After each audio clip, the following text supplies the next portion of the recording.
Welcome back today, YouTube. I'm Mitch, and today we're going to be taking a look at the 2020 Jeep Gladiator. Let you go. Let's just pull you closer.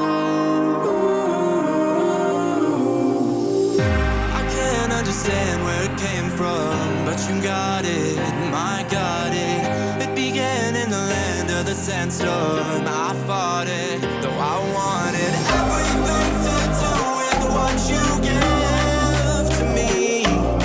Loosening my grip as for you. The Jeep Gladiator finds its roots in 1963 when the first Gladiator was produced by Jeep. This newest Jeep Gladiator combines the modular design elements from the Jeep Wrangler of 2020 with the practicality of a pickup truck. So let's dig into the details and I'll let you guys know what I think of this Jeep. The Jeep Gladiator comes in 4 different trims. You have the Sport, Sport S, Overland, and the Rubicon.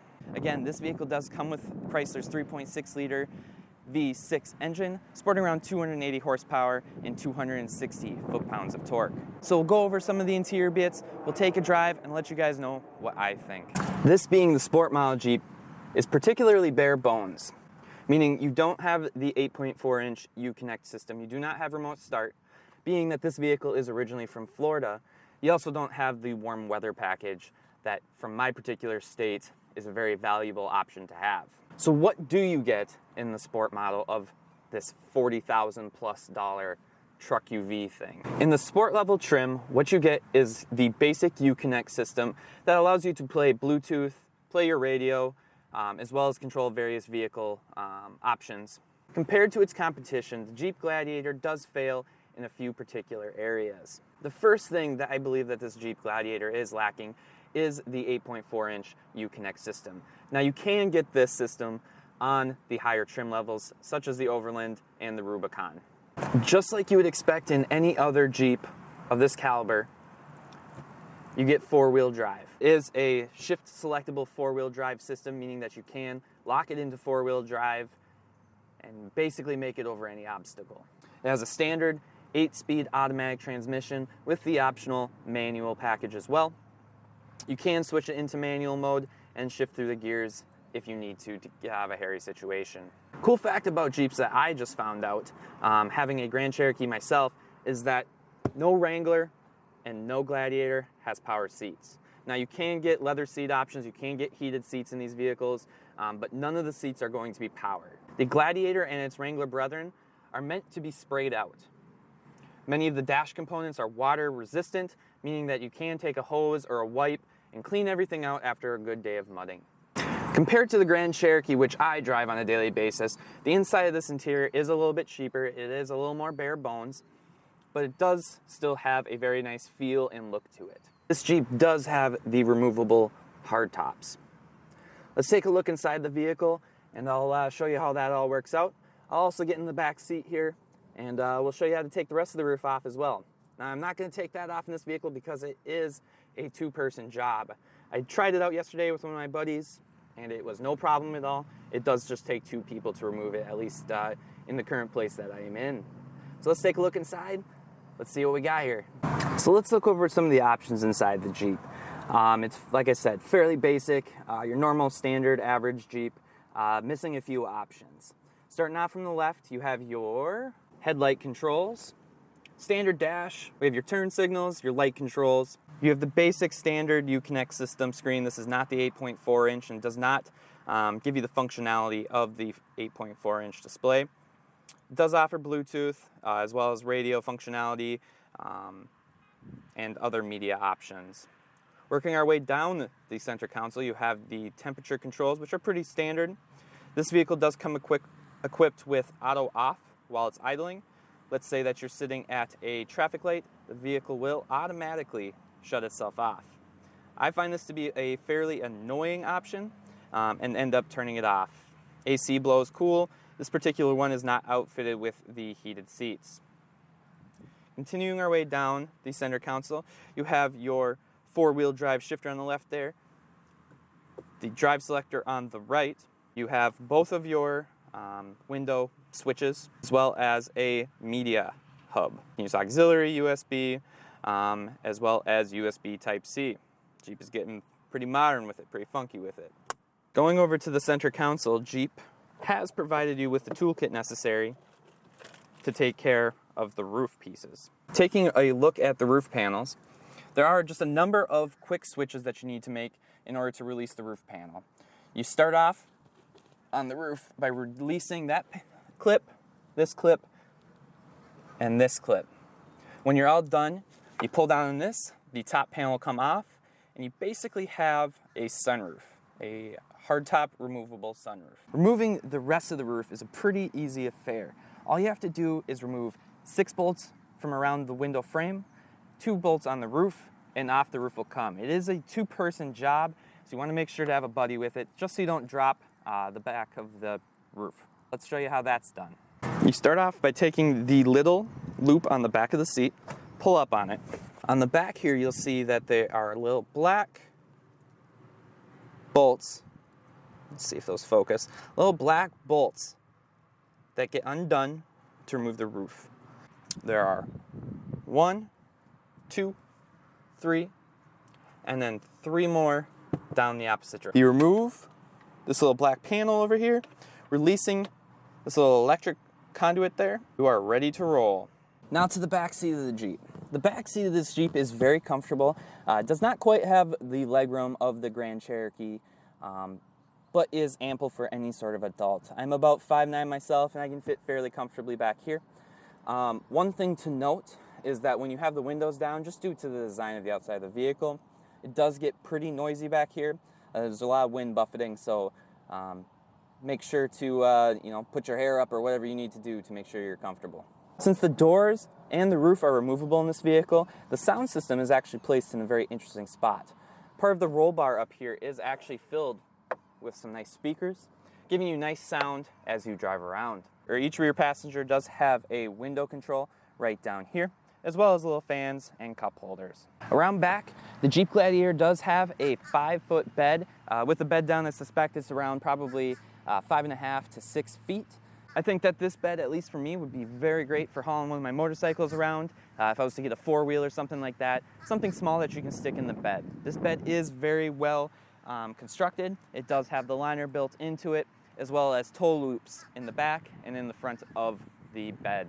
One thing cool here, I'll put it in right here, is basically my family and I went out to Myakka State Park, and we ended up driving around. Actually, my in-laws drove us around, and we were able to sit back here and relax and see all the sights and that sort of stuff. So it is a very cool bed, and I think one of the best features that this Jeep has to offer.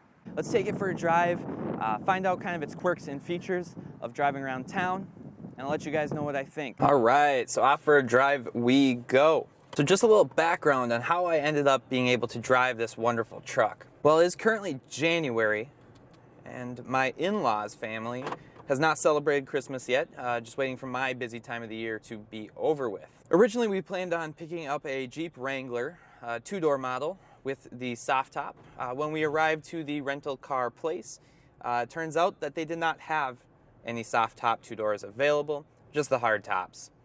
I finagled with the nice gentleman at the rental counter, and he was more than gracious, and he ended up cutting me a deal to rent one of these suckers. So not only am I in Florida right now, driving around in a Jeep, but I am driving around in a 2020 Jeep Gladiator Sport. To be completely honest, I am not a huge fan of this red color. I'm more of a gray, black, or white kind of guy when it comes to my cars. But this has been a joy to drive, I'd say. So just from the short time that I've had the opportunity to drive this Jeep, I found and noticed a couple different things about it. One, the Sport model is pretty bare bones. Like I mentioned earlier on in the video, the interior does not come with the 8.4-inch Uconnect system, but luckily it does include things such as Bluetooth and other vehicle controls. Not that you would need it in Florida, but if I was to have this vehicle in Minnesota, I would want to make sure that I have the cold weather package that's offered. The cold weather package basically offers you the 8.4-inch touchscreen, as well as heated seats and heated steering wheel, which is a must when the temperatures get to be 30 degrees or below. The Gladiator has the 3.6-liter motor that's offered among many of Chrysler's different vehicles. Now I think that just driving this down the road, my experiences right now, is it's super smooth. The power delivery comes on right where you'd want it to be. And it's a pretty smooth car, pretty quiet car to drive, at least from a engine noise perspective. Part of the things that makes the Gladiator so super smooth is it does come with Chrysler's 8-speed automatic transmission. Now you can get this vehicle with a manual 4-wheel drive, but why? You know, I'm not personally going to be going rock climbing, especially in this rental here. So I just wanted something that was going to be nice and easy, hassle-free, so we got the automatic here today. I've not had the opportunity to test out the 4-wheel drive on this, but I suppose it's probably the same as every other Jeep Wrangler or Grand Cherokee, as it's pretty reliable. It keeps you on the road, and it allows you to deal with adverse conditions when you need to. Now, ever since I was a kid, I wanted to drive one of these. Not a Gladiator, but a Wrangler. And you know, I just thought it was so cool that you were able to take the roof off of something and drive around without the top on, but still, you know, maintain the practicality of an SUV. Now the Gladiator takes that to another level. Not only do you have the practicality, excuse me, I can't talk today, the practicality of an SUV, but you also have the ability to stow stuff, tow stuff, and take the roof off. I think one big use scenario for this truck, for me personally, would be hauling my motorcycles around, furniture, stuff like that. I don't typically haul a lot of things or tow a lot of things, so I don't think that I need a full-size pickup truck. Now this Jeep is capable of towing around 6,000 pounds from what I looked up online, as well as 1,100 pounds in its bed. Now in terms of pickup trucks, that's nothing. You're not going to be hauling big sleeper campers. You're not going to be hauling anything that major.